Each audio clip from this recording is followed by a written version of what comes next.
Hoje estamos aqui na Audax Capital para realizar um podcast com uma pessoa ilustre.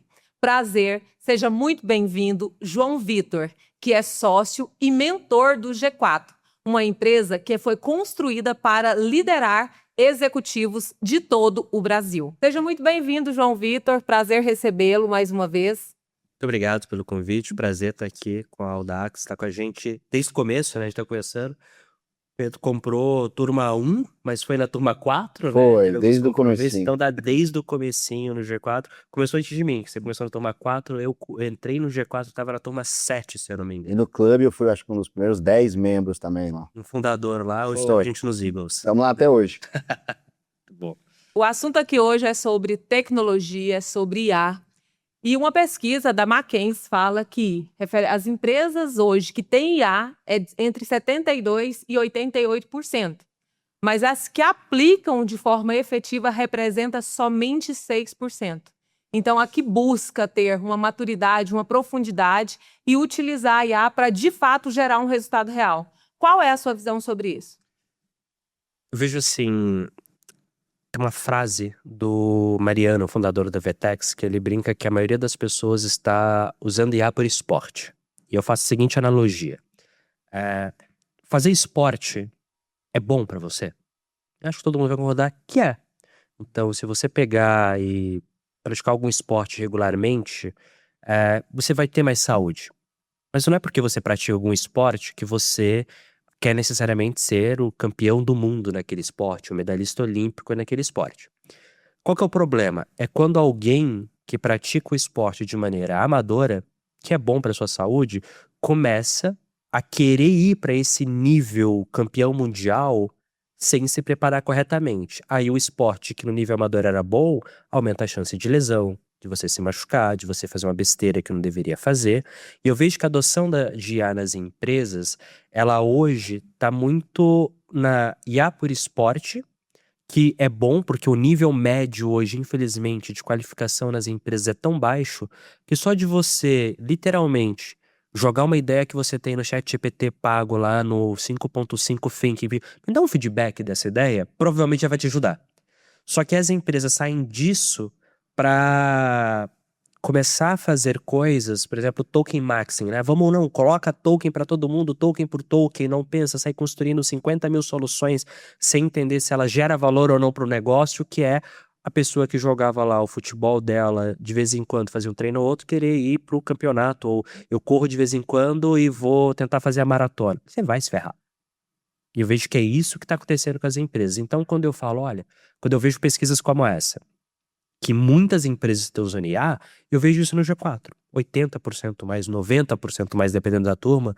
Quando eu pergunto, vocês estão usando IA? Levanta a mão. Eu vou lá e pergunto, se eu te pedir uma planilha com o retorno que você está tendo com o uso de IA, não precisa nem ser de tudo, mas das principais iniciativas. Não precisa nem ser um retorno positivo, é só ter uma mensuração. Você tem? E a maioria, mãozinha abaixada. Geralmente tem lá 5 pessoas na turma de 100 que levantam a mão falando que estão calculando de alguma maneira. Então, eu acho que a gente está nessa fase de transição, mas eu não diria que por não estarem praticando o esporte de uma maneira profissional, elas não estejam colhendo o benefício de praticar esporte. Elas só não estão fazendo da maneira mais profissional possível. Qual que é o ponto? Existe um limite de tempo no qual essa prática de maneira amadora ainda gera resultado. É pensar em criação de conteúdo nas redes sociais. Alguns anos atrás, quando eu comecei a criar conteúdo em rede social, estava nas empresas fazendo, era muito mais fácil do que hoje. O Whindersson Nunes, um dos maiores youtubers da história do Brasil, começou com a GoPro apoiada numa caixa de sapato na cama dele lá no interior do Nordeste. É basicamente impossível você repetir isso hoje. Por quê? Porque o nível subiu, a barra subiu. Então eu vejo que as empresas estão nesse limbo. Elas estão aplicando de uma maneira amadora, elas estão tendo ganho em sua grande maioria porque a barra é tão baixa que fazer o básico do básico já gera ganho, só que isso está ficando cada vez mais difícil de se manter. Esse ganho marginal que você não tá melhor ou pior, assim, é sempre comparado ao mercado, né? Você tá mais ou menos eficiente que o seu mercado, que o seu competidor, sua margem tá melhor ou pior do que a sua competidora, do que a sua ontem. isso tá acabando para quem não tá se profissionalizando na adoção de IA. Então, essa é a minha visão dentro desse cenário. Serviu pra gente uma parte aí, Guilherme? Serviu bastante, né? Pra mim serviu, viu? Pra mim serviu muito. Ô, João, e como que você diferencia o hype da prática que gera resultado mesmo? Como que você analisa todo esse barulho que tem? Hoje a gente entra no YouTube, tem lá sempre a melhor IA da vez, tem lá agora a nova versão do Cloud superou todo mundo. Ou Essa IA gratuita superou o ChatGPT. É E eu isso. sempre pergunto, tá, você usa qual hoje? Você usa o ChatGPT ou tá usando essa IA gratuita? Você tá usando essa IA chinesa ou você tá usando o Cloud Code? Cara, eu acho que a primeira coisa é, eu vim de engenharia, né? E a gente aprende ali a ser crítico com as coisas. E pra mim, eu nunca fui muito seduzido pelas promessas do que vai ser no futuro. Ó, eu olho pra elas, eu vejo, eu gosto de pensar, mas no meu dia a dia eu sempre olhei, o que que tem hoje? O que que eu consigo fazer hoje? E quando eu olho pra isso, eu falo, cara, já dá pra fazer muito mais do que eu faço. E eu separo esse hype literalmente sempre tentando primeiro pegar a IA e as coisas que nascem, né? E colocar dentro do que eu faço hoje, pensando com a cabeça, como que eu faço mais do mesmo melhor?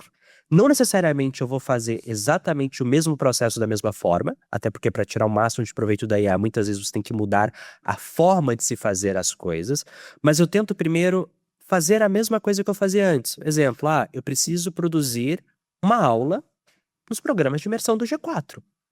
Eu vou mudar a forma como eu faço aula para tirar proveito da IA, mas no fim do dia eu vou continuar produzindo aula. Como que eu produzia aula antes?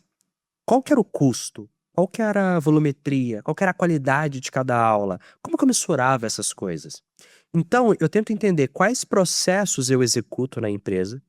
Eu sempre gosto de olhar para 3 indicadores, isso veio do livro Scaling Up, do Verne Vanish, que ele fala, olha, você tem que ter um indicador de quantidade, um de qualidade e um de custo para cada coisa que você executa. Então, para esse processo que eu executo hoje, qual que é a quantidade, a qualidade e o custo de execução? Você consegue fazer para absolutamente qualquer processo da empresa. Então, para aula, por exemplo, eu falo, cara, quantas aulas eu estou produzindo, quanto tempo eu estou levando para fazer e qual que é o nível de retrabalho que eu tenho quando eu mando para o mentor validar. Então, eu tenho a quantidade de aulas, eu tenho a qualidade da aula, que é uma boa aula tem menos retrabalho, menos refações, e eu tenho o custo, que é o tempo necessário para fazer cada aula. Coloquei IA. Como é que esses indicadores se comportaram? E para mim, se você não definiu quais indicadores deveriam se mover após implementar IA num processo, você está fazendo pelo hype. E eu não tenho problema em fazer coisas pelo hype. Só que você tem que ser honesto com você mesmo de, eu tô fazendo pelo hype.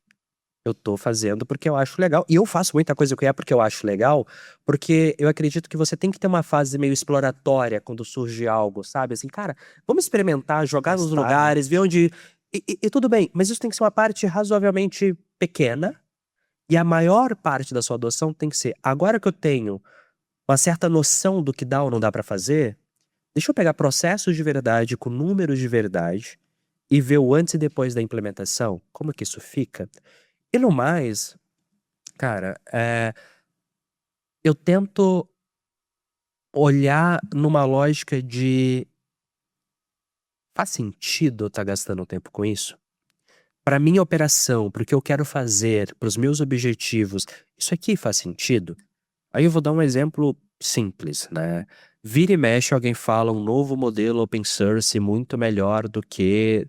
Aí eu olho para aquilo, pego e testo. A gente tem agora lá o G4S que eu consigo testar qualquer modelo que eu quiser, a hora que eu quiser. Eu falo, cara, não foi plug and play. Eu não consegui pegar o modelo, jogar aqui e ele ser melhor. Vale o esforço? Vai ser tanto ganho a mais assim? Porque uma coisa que eu vejo muita gente errando é o ganho de adoção de IA, ela tá na hora que a IA amplifica o humano.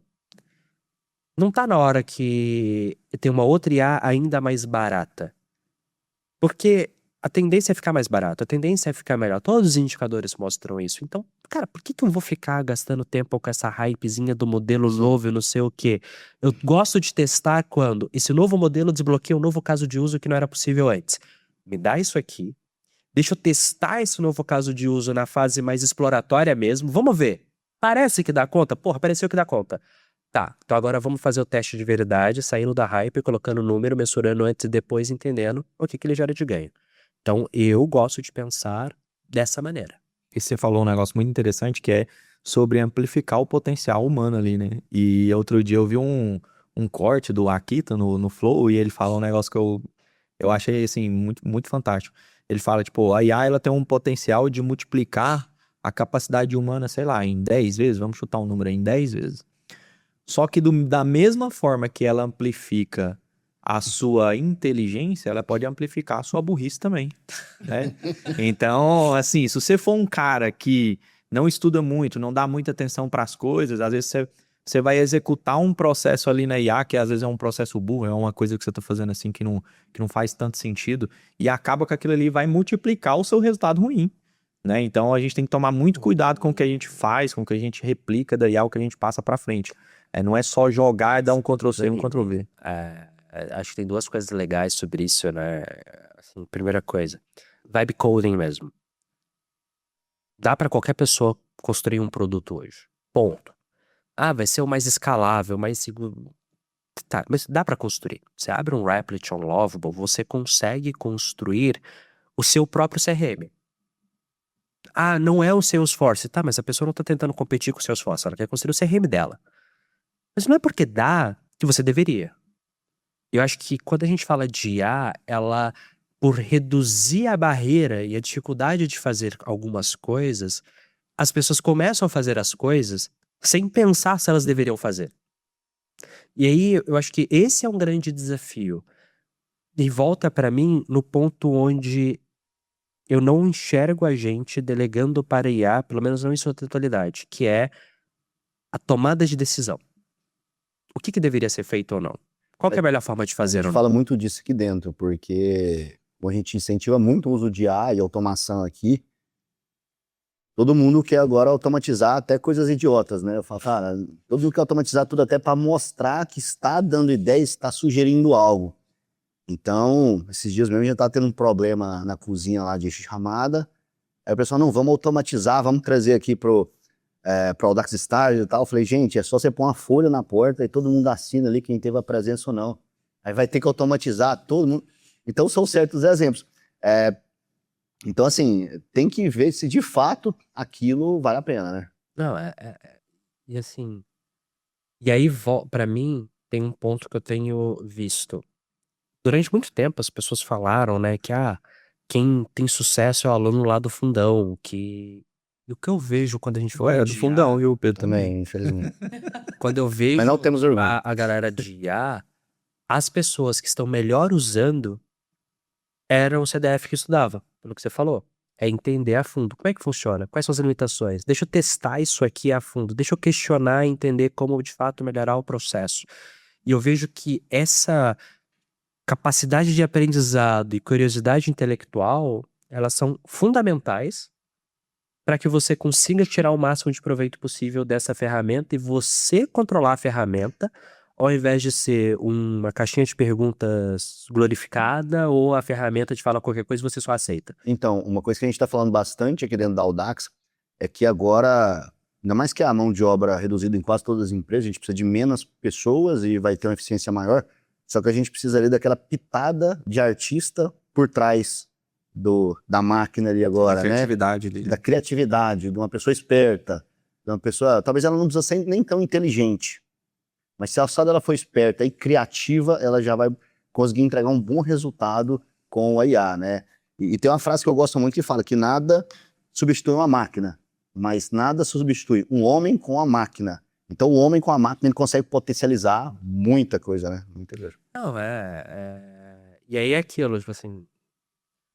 Se alguém me der, sei lá, a Ferrari pra dirigir, eu provavelmente vou perder de um piloto de Fórmula 1 dirigir no Corolla. Tipo, eu não sei dirigir uma Ferrari, irmão. Putz, eu só tenho que estudar, aprender e treinar pra caramba. Então não adianta você dar a melhor máquina se o piloto não tá preparado. E aí tem que investir. E aí eu vejo que as pessoas precisam querer aprender. E aí eu vejo um grande desafio. Não é natural trabalhar com IA.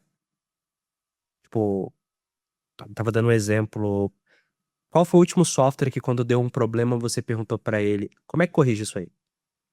Qual foi o último software que você pediu alguma coisa e ele falou, ah, não acho que eu vou conseguir fazer, e você falou, não, consegue sim, se vira. Até, João Vitor, é importante você trazer isso, porque quando, né, no final de 2022, todo mundo falava de IA, início de 2023 começou a ter um pouco de IA ali dentro das empresas, e desde o início de 2023 a gente sempre incentivou o pessoal a usar, né? Foi 2023, sempre incentivou. E no começo, uma coisa que a gente falava muito para ensinar uma pessoa média, um analista a usar IA, eu e o Guilherme falava a mesma coisa, e foi o Guilherme que me ensinou isso lá atrás, é como se eu estivesse ensinando uma criança, é como se eu estivesse treinando meu filho ali, então eu tenho que falar com calma, eu tenho que perguntar as coisas 2 vezes, eu tenho que direcionar melhor. Então, não é ela que não está sabendo me responder, é eu que não estou sabendo fazer a pergunta correta e explicar melhor. Então, ele me trouxe esse exemplo, né, de criança, e depois nunca saiu da minha cabeça, e sempre que eu vou conversar, Eu gosto de usar que você está contratando alguém para quem você vai delegar uma tarefa. Quando você contrata um funcionário na sua empresa, eu tenho um exemplo muito bom. Um aluno nosso pediu a IA para fazer uma coisa, me chamou porque ela não conseguiu, e o pedido dele foi, olha, encontra no meu e-mail a nota fiscal do fornecedor tal. Ele mostrando que a IA não conseguia, ela se perdia, não sei o quê.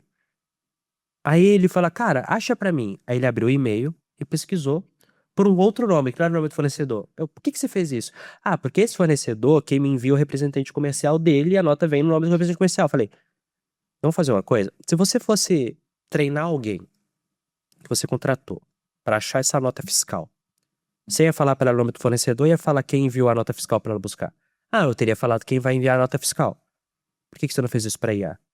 Se o nome da nota fiscal não é o nome do fornecedor e sim do representante, se o nome do e-mail não é do fornecedor e sim do representante.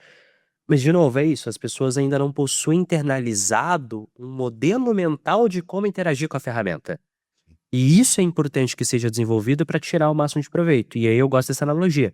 Pensa que é um funcionário que você está contratando, você tem que treinar esse funcionário. É um funcionário super inteligente, que ele vai lembrar do que você treinou ele, mas você tem que treinar. E ele tem um problema. Esse funcionário não aprende por osmose. Se você tem 5 vendedores numa mesa e um tá vendendo mais que os outros prestam atenção se eles forem bons e aprendem. A IA não. A IA ela precisa de feedback explícito. Você tem que falar para a IA ou colocar algum sistema, alguma coisa que fale para ela, isso tá errado, passe a fazer desta forma. E esse é um desafio que tem, e aí volta naquilo. A maioria das pessoas é ruim de dar feedback, é ruim de se comunicar, não sabe expressar direito o que espera, não sabe articular as ideias. E aí isso impede as pessoas de fazerem um bom proveito da ferramenta.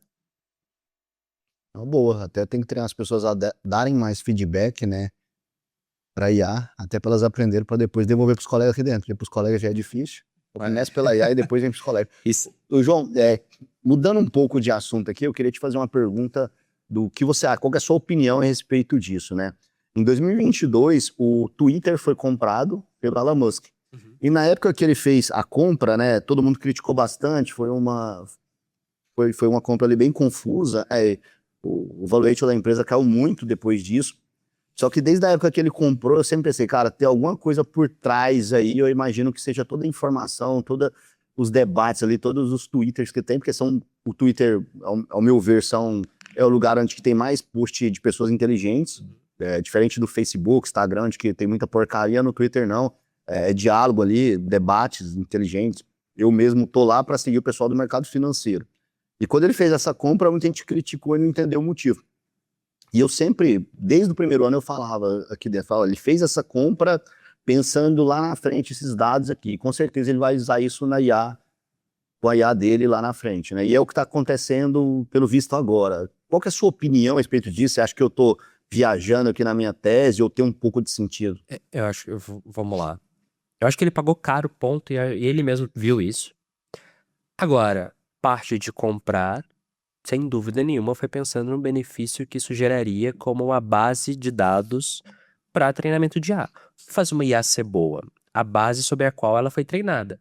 Então, quanto mais rico, único e novo for a base de informação que a IA tem, mais ela vai conseguir generalizar para diferentes casos de uso. Tem uma coisa um termo chamado capacidades emergentes, que é a IA desenvolve uma capacidade que não necessariamente ela foi treinada especificamente para fazer aquilo.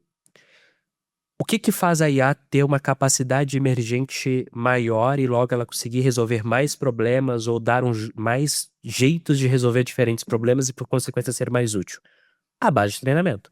Se você tem uma base de treinamento rica, grande, que cresce e cresce com qualidade, você tem um ativo valiosíssimo para formar novos modelos de IA. Eu não acho que o Musk está sabendo explorar esse ativo para isso. Uhum. Tanto é que os modelos da XAI, né, o Grok, estão muito para trás dos Sim. outros modelos. Mas que ele tem uma base muito boa e que ele tem tentado, pelo menos, usar para formar bons modelos, isso é um fato, assim. Ele tem feito e tentado.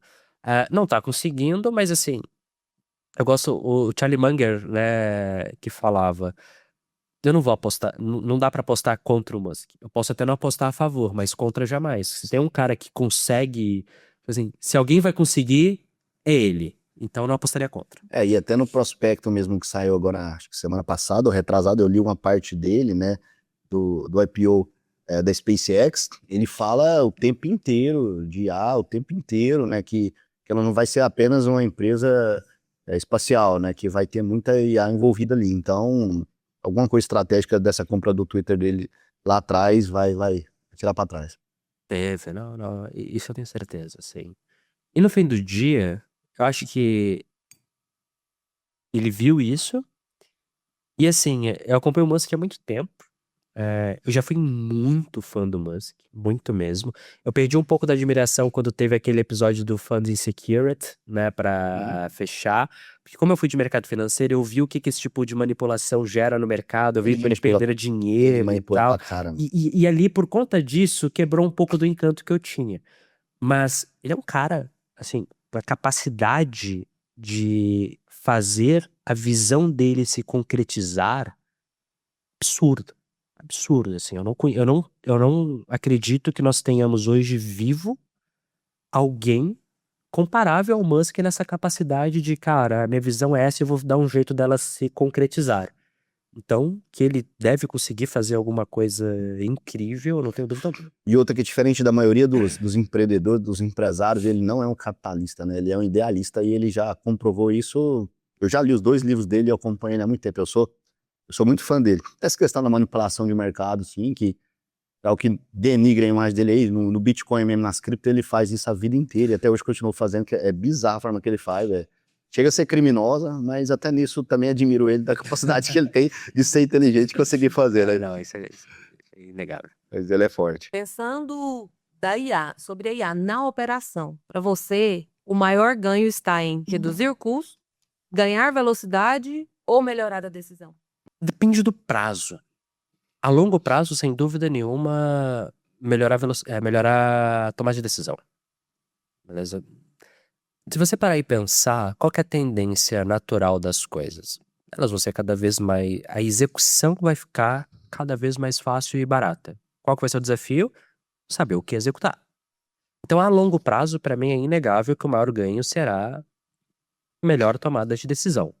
A curto prazo, eu diria que a redução de custo, principalmente na questão homem hora necessário para fazer algo, é o ganho mais óbvio que a maioria das empresas possui nas suas operações. Eu acho, inclusive, que a maioria das empresas erra em por onde elas começam a implementar IA.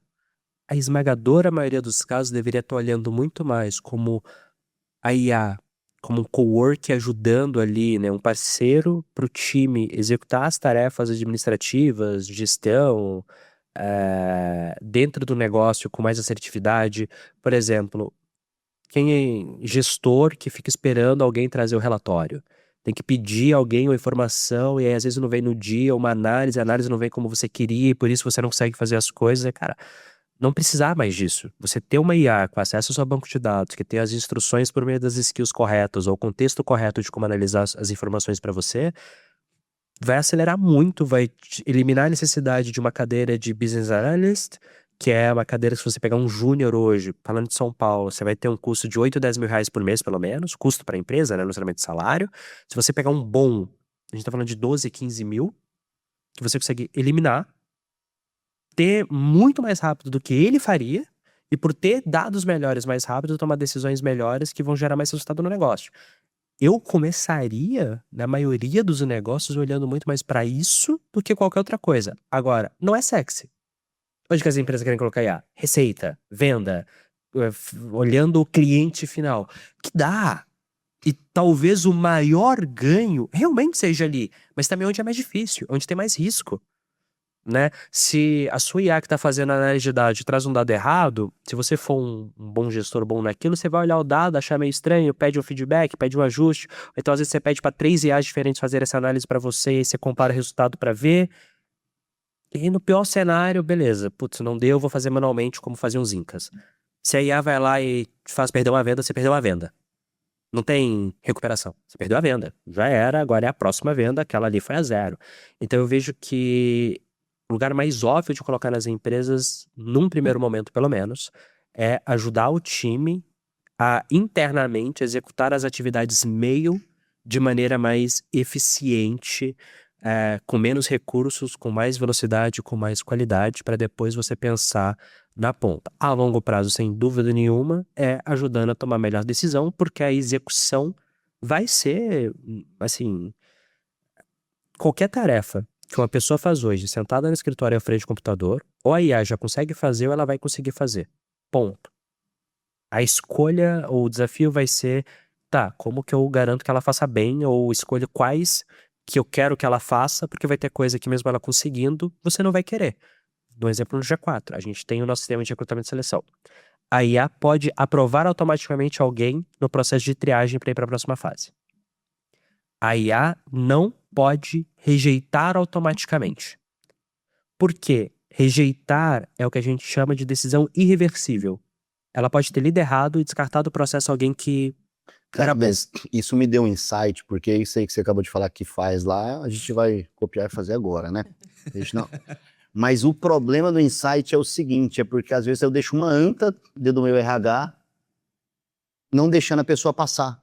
Eu nunca pensei por esse lado, porque ainda tem a pessoa lá, o humano. E às vezes o deixa cara tá aquele analisando. humano que é uma anta lá fazendo isso. Às vezes ele tá analisando errado, né? A própria pessoa não Então, tem assim, ele pode capacidade passar, cognitiva. mas para pra analisar. negar, tem que ser realmente ali um superintendente, um gerente, alguém do nível maior. Vai ser... Porque o que a gente olha, né? O conceito do Bezos lá de decisão reversível e irreversível. Cara, se eu coloco a IA pra tomar uma decisão irreversível, que é escolher a pessoa do processo, eu posso ter perdido alguém muito bom. Pra bater a meta. Então o que a IA faz? A IA fala, olha, eu recomendo que essa pessoa saia do processo. Um humano vai abrir, ele pode até só clicar e realmente rejeita. Eu não consigo obrigar o humano a ler tudo. Ele pode só clicar e rejeitar. Mas eu tenho certeza que o humano foi lá e rejeitou. E se ele rejeitar alguém, eu falo, cara, no fim do dia, a decisão foi sua, não foi da IA. Então a gente toma muito cuidado nisso de garantir que a tomada de decisão ela seja feita por alguém que pode ser responsabilizado por aquilo, que tá com, entre aspas, o dele na reta. Sim. E a IA não tá. Essa é a grande verdade. O modelo de IA não tá com o dele na reta. Ele não tem o skin in the game de tomar a melhor decisão para o negócio. Essa é real. Então, por conta disso, eu vejo essa necessidade da gente organizar as coisas, empoderar as pessoas a tomarem melhores decisões mais rapidamente, delegar a execução do que não precisa, depois que foi decidido o curso de ação, aí beleza. Aí só executa, mas a responsabilidade é sua. Ótimo. Até esse ponto que você trouxe é muito forte e vai de encontro com a minha próxima pergunta.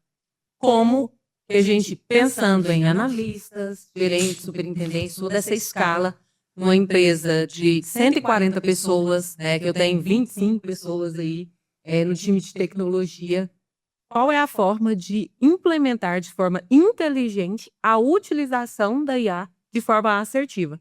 Por onde a gente deve começar? Eu tenho que pensar de uma forma para os analistas, de outra forma para o time, pensar de uma forma diferente para o time da operação. O que é o mais assertivo nesse sentido? O que eu vejo? Tem um artigo do professor Ethan Mollick chamado A Fronteira Irregular. E aí tem alguns conceitos importantes aqui. A primeira coisa, você pode resumir a forma de adotar IA em basicamente duas. Centauro e ciborgue. O que é o centauro? É quando você tem uma separação clara entre o que o humano faz e o que a IA faz. Centauro, parte de baixo é cavalo, a parte de cima é humano e é isso aí. A separação é clara. Você tem o ciborgue. O ciborgue é parte homem, parte máquina, mas é meio...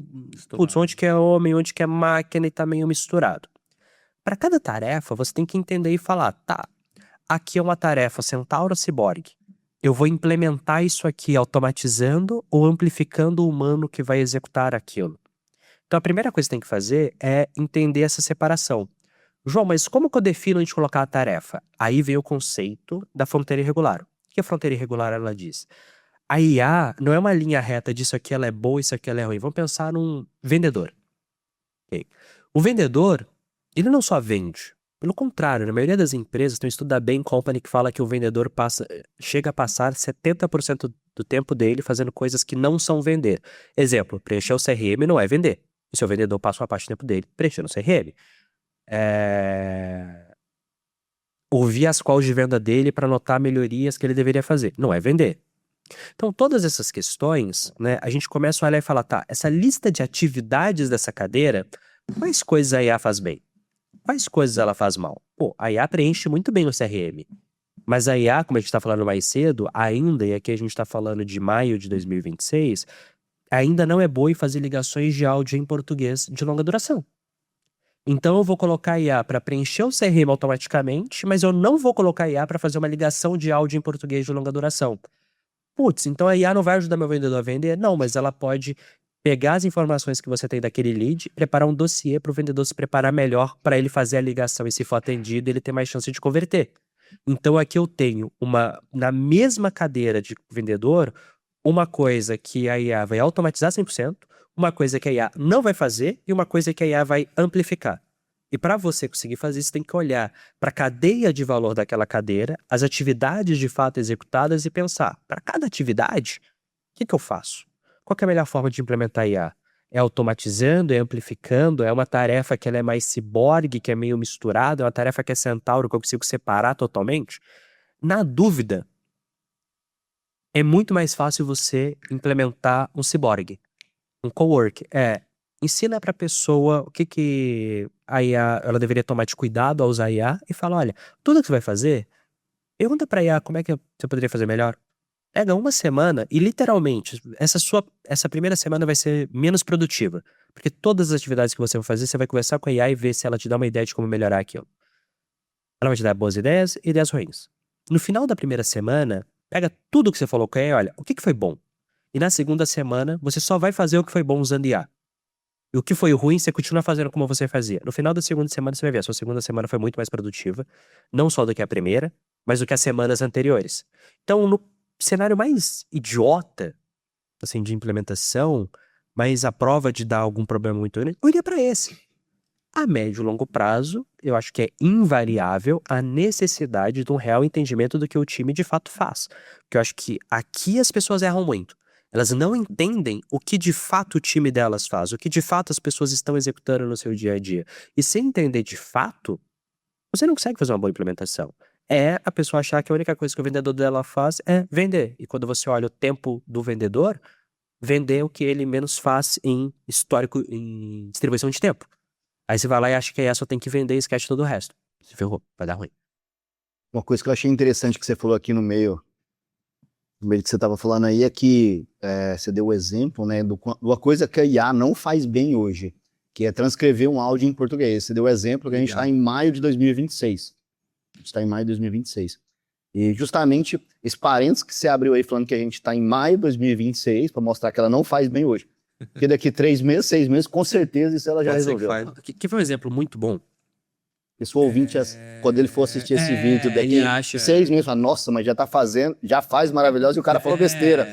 E assim, tipo, ela não faz ligação de áudio longo em português numa conversa. Porque se você só for gerar um áudio estático, ela já faz bem. O problema é colocar numa ligação que ela tem que ficar se adaptando ali ao que a pessoa tá fazendo. Mas um exemplo que eu gosto muito. 2022, novembro de 22, quando o ChatGPT foi lançado, ele literalmente não conseguia fazer um slide. E as fotos do Will Smith, né? O vídeo do Will Smith comendo macarrão. Mas o slide ele é bom porque é o seguinte, ó. Novembro de 22, quando lançou, ele não conseguia fazer. Ponto. Ok? No ano passado, as IAs já conseguiam fazer slides. Mas eram todos muito ruins. Esse ano, já tem uma porcentagem considerável dos nossos slides no G4 que a IA fazendo. Todos os nossos Então, slide o Cloud faz. de a IA treinamento hoje, foi tá fazendo. de não conseguir pra fazer e ficar ruim, pra fazer e ficar bom. Num espaço de, 3 anos. E assim, 3 anos não é nada. Tipo, você não formou na faculdade em 3 anos, entendeu? Eu acho incrível a foto do Will Smith lá no começo, há 3 anos atrás, era algo totalmente borrado, e hoje tem lá a foto do Lula, do Bolsonaro e do Alexandre Moraes fazendo um churrasco lá e tomando cachaça. E foto de qualidade, assim, Real. um leigo, pô, a senhora vai falar assim, nossa, já estão juntos. Eu me considero uma pessoa que vive IA todo dia. Já teve vídeo que eu encaminhei pra... Eu nunca vou esquecer do vídeo porque era a bebezinha brincando com o cachorro. A menininha ali. Achei fofinho e mandei. Depois que eu mandei, eu meio que me toquei, eu falei, essa criança parece mais ou menos o tamanho da minha filha. Não faz sentido ela já tá tendo esse tipo de interação com o cachorro. E aí eu fui ver de novo e eu consegui perceber que era IA. Só que se eu não fosse pai, tivesse uma criança mais ou menos daquele tamanho e soubesse que não faz sentido uma criança mais ou menos daquele tamanho ter aquele nível de interação, eu não teria nem questionado. E isso era impossível 1 ano atrás. Aí você pensa, cara, como é que vai ser daqui mais 1 ano? Então, sempre que eu falo que a IA não consegue fazer algo, eu sempre coloco ainda. Porque eu não apostaria que ela vai continuar não conseguindo fazer. Eu vejo muita gente, né? Eu gosto daquele meme do filme do Eu, Robô, do Will Smith. A IA consegue compor uma sinfonia? E você? Quantas sinfonias você compôs hoje? Hein, Mozart? Me fala aí. Hein, Beethoven? É isso aí. E, tipo assim, e o pior, ela provavelmente já compõe uma sinfonia melhor do que você. É igual aquela polêmica, e isso aí do filme do Will Smith, hoje não, há pouco tempo atrás aconteceu isso, foi da música da Luísa Sonza, né, com a música viralizou, Daquela da... Como é que chama? daquela mais Taylor famosa. Swift. Taylor Swift. A música viralizou no Brasil, ficou acho top 1, top 2 do Spotify, e começou uma briga lá da Luísa Sonza com o cara que fez a música, porque o cara fez a música usando a voz da Luísa Sonza, só que a letra é da Taylor Swift, né? Aí a Luísa Sonza ficou brigando com o cara para ver quem tinha o direito autoral e quem ia receber os royalties daquilo ali. No final eu não sei o resultado, mas eu fiquei embabacado, porque a música realmente ela tinha um ritmo legal, a música era boa. que é boa porque era a voz da Luísa Sonza, mas o ritmo era legal. Vamos entrar num assunto polêmico agora? E aí, o que você acha? Qual que é a sua opinião? A IA vai ou não substituir as pessoas? Cara, eu acho que ela vai substituir muita coisa. Eu já vejo ela substituindo muita coisa. Essa é real. Assim, deixa eu separar aqui, né, essa resposta. A resposta objetiva, sim, a IA vai substituir as pessoas em muitas coisas que as pessoas fazem hoje. Eu acredito que isso vai acontecer no espaço de tempo curto bastante para gerar alguns níveis de problemas socioeconômicos. Eu não acho que a sociedade vai ter tempo para se ajustar gradualmente. Eu acho que vai ser um famoso choque agudo mesmo. Renda universal, né? Né, como a gente vai lidar? Que aí vem o segundo passo. Agora, se eu olho historicamente, a humanidade caminha para frente. E em geração a geração, as condições de vida são melhores. Se você pega todos os indicadores históricos da sociedade, elas melhoram. Você vê escolaridade sobe, Mais saúde, renda menos sobe, saúde sobe, todos os indicadores melhoram. E eu não acredito que isso vai mudar por conta da IA quando a gente olha um espaço de tempo, sei lá, quando eu tiver neto. Acho que a geração do meu neto vai estar muito melhor do que a nossa geração. Putz, eu acho que talvez os próximos 3 a 5, talvez 5 a 10 anos sejam dolorosos. Vai ser um processo de adaptação doloroso. Porque a gente está vendo o impacto, uma coisa que é impressionante. Quem estão sendo as pessoas mais impactadas pela IA hoje? Recém-formado de faculdade. Eram aquelas pessoas que acreditavam numa promessa que se você estudar, tipo, no Brasil, se eu não me engano, a renda média de uma pessoa graduada é 2,6 vezes maior do que de quem não tem graduação. E aí, as pessoas que acreditavam nisso, porque era verdade, entre aspas, até ontem, saindo agora e não faz sentido, cara, contratar um profissional júnior hoje na empresa, sei lá, um analista financeiro júnior, um desenvolvedor júnior, a real é que hoje é quase que um ato de caridade. Você tá apostando que essa pessoa tem o potencial para fazer alguma coisa, porque assim, na prática, faz mais sentido você pegar um sênior e dar IA para ele do que contratar o júnior. Então, essas pessoas vão ser muito impactadas. Se você pegar alguém com nível de escolaridade alto, que investiu tempo, investiu grana, e essa pessoa agora se vê formada e sem boas perspectivas no mercado, é uma quebra do contrato social que existiu até então. E eu não acho que a gente vai se adaptar a isso na velocidade necessária para passar pelo ciclo de adaptação sem sofrer. Agora, eu acredito que a gente vai superar, é só que a gente vai ver uma crise aguda no meio do caminho. Como a gente vai superar se vai ser renda básica universal, ou renda alta universal, ou as pessoas simplesmente vão encontrar outras coisas para fazer? Putz, eu não sei. Eu tento não ficar fazendo muito esse exercício de futurologia, porque eu acho que, pra mim, pro meu perfil de pessoa, mais me atrapalha do que me ajuda a ficar pensando muito nisso. Deixa isso poluir isso. Mas é um desafio que vai ter que ser tratado. E sim, eu já estou vendo pessoas sendo substituídas por IA hoje. Não é que eu acho que vão ser, já estão. E esse número de pessoas que serão substituídas só vai aumentar. Ele não vai diminuir. Ele entrou, falou que era uma pergunta polêmica, mas eu tenho uma que é bem curiosa e bem polêmica ao mesmo tempo, que é dividido em 2 times, né? Tem um time que é o do Elon Musk, que acha que a inteligência artificial ela vai superar o humano e vai se virar contra ele, né? Aí é o filme do... Terminator, né? Então tem esse time que acredita nessa tese e o outro time que acha que não, que ela vai continuar de boazinha. Você é de qual time? Eu sou do time que acredita que em um momento ou outro ela vai se revoltar contra a gente, porque a gente destrói a natureza, está destruindo tudo que faz criar a inteligência É que eu artificial. não consigo ver. Vamos imaginar o seguinte. Temos lá uma IA super inteligente, tarará. Qual o ganho? Qual que é o benefício que a IA vai ter? É igual o Thanos, né? O Thanos, por um lado, ele estava certo. Mas ele tinha. E ainda acontece que no filme, né, eles destoaram, porque nos quadrinhos o Thanos só queria impressionar a morte, que ele queria casar com a morte, né? E no filme ele tinha todo aquele negócio de equilíbrio, não sei o quê. Só que assim, pensa que você é uma máquina. O que você ganha?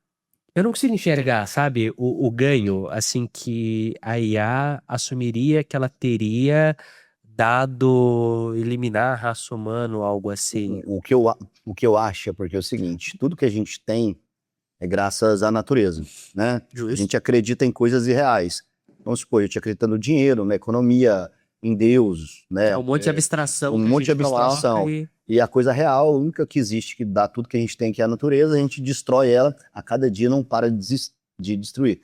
Eu acredito que em um momento ou outro ela pode chegar no ponto de fazer seus cálculos ali, entender que é melhor diminuir, né, uma parte da raça humana, porque está prejudicando muito a natureza, e se a natureza deixar de existir, consequentemente a IA pode deixar de existir. Então a sobrevivência da IA depende da sobrevivência da natureza. Então é um cálculo ali que menos seres humanos não vai fazer diferença no mundo também, né? Se a raça humana vier pela metade. Tem um humano que já pensa isso, né? Então, assim, eu não apostaria nesse cenário, mas eu não ficaria surpreso se ele acontecesse. Você está em cima do muro. Quer dizer, você acha que é possível? Vamos lá. Eu acho que é possível, mas se você perguntar em qual time, eu tô no time dos mais otimistas sobre como vai ser a AGI. Eu acho que ela vai ser ali pra nos ajudar e não pra dominar todo mundo. Se for, qual time eu tô? Tô nesse time. Mas eu acho que sim, é um cenário possível. A gente tá falando de alguma coisa que a gente não consegue entender. Se você parar e pensar hoje, não o número real no G4. A gente implementou uma nova plataforma de suporte. Ela tá rodando nos últimos 2 meses. Ontem eu olhei, 44% dos chamados nos últimos 30 dias tinham sido resolvidos por IA. Eu tenho certeza que desses 44%, metade das pessoas não se tocaram que falaram com IA. Isso aí. Se você olhar por qualquer métrica que a gente questionasse o que é uma inteligência artificial 5 anos atrás, antes do ChatGPT ser lançado, você ia falar, a gente tem uma inteligência artificial real, né? Aquele teste de Turing, que é você falar com a máquina e não saber se é uma máquina ou não. A gente já passou esse negócio. A gente tá tendo que criar novos benchmarks, novas justificativas para falar que não, a IA não consegue. Eu não... Há tempo atrás falava, a IA não consegue criar coisa nova. E agora tem ela criando novas provas matemáticas para validar os erros program. Aí fala, mas isso não é de verdade, porque fulano faria. Cara, a gente tá tendo que criar coisa nova para justificar que ela ainda não chegou lá. Então a gente fica movendo, né, o moving the goalpost ali. Então eu acho que ninguém, absolutamente ninguém, realmente consegue prever qual que é o cenário. Só que é aquilo, você tem dois cenários, o cenário que é boazinho e o cenário que ela é malvada. Invariavelmente alguém vai acertar e vai falar que previu. Mas eu não acho que ninguém tá de fato na posição de prever, sabe? Eu não acho que ela é malvada nem boazinha, eu acho que ela tem que ser justa, né? E se ela for justa com quem que nos dá tudo que a gente tem, ela vai eliminar ali boa parte da raça humana, porque boa parte aqui tá só prejudicando. Então é um cálculo matemático ali, né? Que o humano prejudica muito o planeta, a raça humana. Mas aí por outro lado você pode assumir que ela vai buscar uma visão mais quase maternal de ver como a gente criou ela vai querer cuidar da gente ao invés de nos eliminar. Você entende? Tipo Manda a assim, gente para os planetas. não tem como falar com certeza absoluta e Sim. inegável e indiscutível. Mas alguém vai estar certo e alguém vai estar errado. Só as teorias que a gente fica viajando aí, que é legal viajar nisso, é bom. Eu gosto. De vez em quando é legal, assim, pra discutir. Só que aí eu acho que volta muito pra umas paradas que no dia a dia eu evito, porque, de novo, eu vou usar menos IA por conta disso? Não, eu vou continuar usando. Eu só comecei a falar por favor e obrigado pra Eu também falo, eu sempre falei bom dia, boa tarde e obrigado, né? Porque se for eliminar metade, trabalho! eliminar metade da raça humana ali, eu já tô na frente. Eu não sou petista e tô falando bom dia, boa tarde. No mínimo, a minha morte não vai ser dolorosa. João, e pra gente finalizar, vamos falar um pouco sobre pessoas, time aí. Aqui na Audax, a gente tem uma cultura de ter tudo 100% presencial, né? E a gente tá vendo um movimento de conseguir contratar pessoas de outros estados, de outras cidades aqui para trabalhar numa empresa que tá na cidade do interior, né? E 30, 40 mil habitantes. E como que você olha hoje para essa parte de contratação? Vocês estão tendo dificuldade para contratar gente? Eu sei que a cultura do G4 é bem forte, né? E quando você olha para essa cultura, como que você está enxergando essa parte de pessoas e em relação principalmente à cultura do home office, né? A gente tem uma dificuldade aqui muito grande em relação a isso. Tá. Primeira opinião sobre home office, né? A gente é presencial. Existem exemplos de sucesso presencial, híbrido e full remoto. Um exemplo que eu dou, a GitLab é uma empresa listada, fatura mais de $1 bilhão e é 100% remota. Então assim, existem exemplos de sucesso para tudo. Quando eu vejo a estatística da coisa, empreender é difícil. Empreender com cada pessoa no seu canto, você tendo menos contato, você tendo menos formas de reforçar a cultura, menos formas de reforçar os laços de união entre as pessoas, é mais difícil ainda. Não quer dizer que é impossível, tanto que existem exemplos que provam que é possível. Eu só acho que assim, você tá jogando um jogo que já é hard por natureza, que é empreender. Aí você jogou no modo extra hard, que é empreender no Brasil. Aí você resolveu jogar no modo hiper, ultra, mega, blaster hard, que é empreender no Brasil com um time 100% remoto. Você vai se ferrar. Assim, tipo, a chance de você se dar mal é muito maior.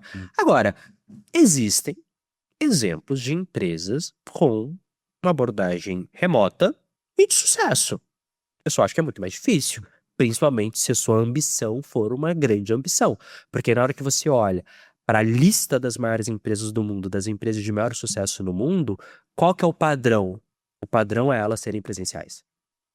E a maioria das maiores empresas testaram, foram e voltaram, né? Exato. Então, assim, quando eu olho o padrão de sucesso, eu vejo que as empresas de sucesso e grandes são majoritariamente presenciais. Deve ter uma exceção ou outra. Testaram, voltaram atrás porque elas viram os prejuízos ligados ao 100% remoto. Eu vejo também, João, acrescentando aqui, que vai muito também do estilo de liderança e do estilo ali do fundador da empresa, porque eu sou um perfil, eu sou O perfil é mão na massa, operacional, líder. Eu jamais conseguiria trabalhar com pessoas em home office. Não é que eu discordo e acho que não funciona. Eu acho que funciona para certos tipos de líder mais Isso, técnicos, né? É isso, assim, de novo, existem exemplos de sucesso e fracasso em todos os modelos que você pensar. Eu gosto de ser pragmático. Quando eu olho para as empresas que eu considero referência, são grandes empresas globais com grande ambição, qual que é o modelo que consistentemente elas adotam? Eu posso adotar outro modelo? Posso. Só que eu tô assumindo um risco maior. Eu acho que vale a pena esse risco? Cada um toma a decisão que quiser. Sim, hoje, em muitas áreas, escolher ser presencial dificulta. A gente chegou a fazer um teste. A gente fez um teste, eu posso estar errando aqui nos números, tá? Mas tinha uma vaga específica no G4 na área de tech, que a gente mandou, vamos falar, 100 mensagens falando que era 100% presencial, 100 mensagens falando que era híbrido, 100 mensagens falando que era remoto. Tipo, o remoto recebeu 60 respostas, o híbrido 40 e o 100% presencial 10. Posso estar errando aqui nos números, mas a proporção era mais ou menos essa. Então é mais difícil. Eu acho que o benefício compensa, no nosso caso, nós vemos que sim. Empresas diferentes podem ter questões diferentes. No G4 especificamente, a dificuldade e a facilidade de contratar ela varia muito por área, né? Eu tava brincando e falando. Pro meu time, não tenho dificuldade de contratação. Mas eu vejo alguns times no G4 que possuem dificuldade de contratação. Exemplo, RH é um time que sofre para contratar.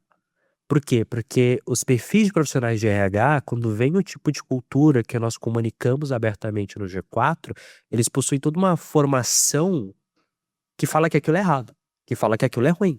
Eles não querem. Então, acaba dependendo da área para falar se é mais fácil ou mais difícil, mais desafiador ou menos desafiador. E todas as decisões que você toma na empresa têm prós e contras. A gente, da mesma forma que quando a gente fez esse teste, a gente teve muito mais respostas falando que era remoto que presencial, a gente precisa contratar boas pessoas no time de tecnologia por ser presencial. Isso, cara, eu não aguentava mais ficar em casa. Eu queria ter contato. E aquilo, né? A gente é uma cultura presencial, sim, mas a gente brinca que é como startup era antes do Covid. Preciso trabalhar de casa amanhã por algum motivo. Vai lá, irmão. Mas é um exemplo que a gente É adulto na sala. Um exemplo que a gente tem aqui é porque a gente criou até o nome, que é o Laboratório de Tecnologia da Audax, e como você pôde ver ali, a gente investiu muito, foi uma cifra bem alta no nosso laboratório, e a gente investe muito em tecnologia, porque assim, a gente vê a dificuldade que tem de trazer o profissional tech para dentro, mas ao mesmo tempo a gente quer trazer uma estrutura tão legal, tão bacana, máquina de ponta para ele trabalhar, né, monitor de 49 polegadas, monitor gamer de 49 polegadas, para o cara se sentir realmente aqui em casa e no ambiente agradável. E essa é outra coisa que eu acho que muita gente não considera quando fala de trabalhar de casa e remoto. É muito fácil para mim trabalhar de casa, ou na minha casa em São Paulo, na casa do Boa Vista, com internet de 1 GB, um puta computador bom, eu fecho a porta ali do escritório, eu tenho a babá para cuidar da minha filha, eu não tenho carro. É maravilhoso. Durante a pandemia, a gente viu a estrutura que muita gente tinha. Era a gente trabalhando da mesa da cozinha, numa cadeira ruim, numa internet capenga, às vezes tendo que rotear do celular, no computador, tipo assim, cara, eu acho que as pessoas. Qual que é a vantagem do remoto? Conceitualmente falando, você tem acesso a um pool de talentos maiores porque você não tem a questão geográfica. Agora, não é só isso. Para funcionar bem, a pessoa ela tem que ser mais disciplinada, ela tem que ter uma infraestrutura que suporte de fato trabalhar, porque o home office tem o office, não é só o hobby. A galera considera só o hobby. Cara, você realmente acha que a pessoa do seu time que vai trabalhar de casa, com barulho, sentado na mesa da cozinha, com a internet lá de 20 mega que ela tem, ou roteando do celular, ela vai trabalhar bem de casa? Não vai. Ponto. Não vai trabalhar bem de casa. Então, assim, se você considerar todas as questões necessárias, você começa a ver aquilo que eu falei. Não é que não dá. É que, mano, é mais difícil. Ponto. Você vai jogar um jogo mais hard. Tanto que, inclusive, eu conheço uma empresa que eu acho uma boa empresa e que é remota, que é a CIA de Talentos da Sofia Esteves. Eu tive um papo com ela e ela falou assim. E só pra deixar claro, não é que só ela é boa empresa, que ela eu conheço mesmo, assim, a empresa, né, de conversa. E ela falou, por exemplo, não é mais barato pra gente ser remoto do que ter um escritório. E a gente ainda tem um escritório pra de vez em quando as pessoas irem lá conversarem e se trocarem. É só que elas têm liberdade e a gente paga auxílio internet, dá um puta computador bom, ou dava monitor e pagava também pra comprar uma cadeira foda pra pessoa ter em casa conforto e a mesa de trabalho. Então, ela tinha um custo pra pessoa maior do que o custo de Sim. escritório ainda por cima. Por quê? Porque ela entendeu que o remoto não é pra economia. A vantagem do remoto pra ela era a questão geográfica aumentar o pool de talentos disponíveis pra ela contratar. Então eu vejo que assim, se você tá querendo remoto por qualquer motivo que não seja esse, você tá querendo pelo motivo errado pra começar a conversa. E se você tá querendo pelo motivo errado, vai dar errado não é porque é o remoto, é porque você não tá entendendo o processo de tomada de decisão que aumenta a sua chance de sucesso. É isso. Tivemos um papo de altíssimo nível aqui. Muito obrigada, João Vitor. Obrigado pelo Deixa convite. a sua mensagem final aí, quando a gente fala de futuro, tecnologia, IA, pessoas, adaptação, não transferência de pensamentos para a tomada de decisão através de IA, né? O que você tem para nós de mensagem final? Não importa o quanto você acha que tá usando IA, tá usando pouco. E aí tem duas reflexões que eu gosto de fazer. A primeira delas que mostra que tá usando pouco é: quanta merda deu com o uso de IA na sua empresa no último mês? Se o número de problemas, se você falar nenhuma, você tá usando pouco. Não tem como você usar uma tecnologia nova, experimentar e não errar, e não dar errado. Óbvio, você quer fazer de uma forma que quando der um problema, ele seja pequeno e controlável, que na média você acerte mais do que você erre, mas é impossível não errar. Ninguém no planeta entende o bastante de IA hoje para acertar em 100% das coisas que faz, a não ser que faça quase nada. É só você olhar, os laboratórios de IA que desenvolvem esse negócio erram. Eles deixam vazar um código, eles fazem uma parada que eles precisam reverter. Então, se quem tá criando isso erra, você vai errar. Se você não tá errando, você tá usando pouco. E a última reflexão é que eu gosto de terminar as aulas, que é uma frase que eu digo que é: primeiro começa, depois fica bom. Tem um filme, era um desenho, eu não lembro qual desenho que era, mas eu lembro que ele tem uma frase que ele diz que o primeiro passo pra ser bom em algo é ser meio que ruim naquilo, porque quer dizer que você começou. Você só vai ficar verdadeiramente bom em usar inteligência artificial depois que você começar a usar. E quando você começar a usar de verdade e tentar fazer coisas realmente difíceis e complexas, você vai ver que você é meio ruim em usar IA, que você não sabe fazer direito, que você não sabe como conectar o que você queria conectar, como... Só que é isso que vai te fazer praticar, aprender, e é praticando, aprendendo, errando, revisando e aprendendo de novo e fazendo de novo que você vai ficar verdadeiramente bom em usar IA. Então, primeiro você começa, depois você fica bom, mas tem que começar o quanto antes.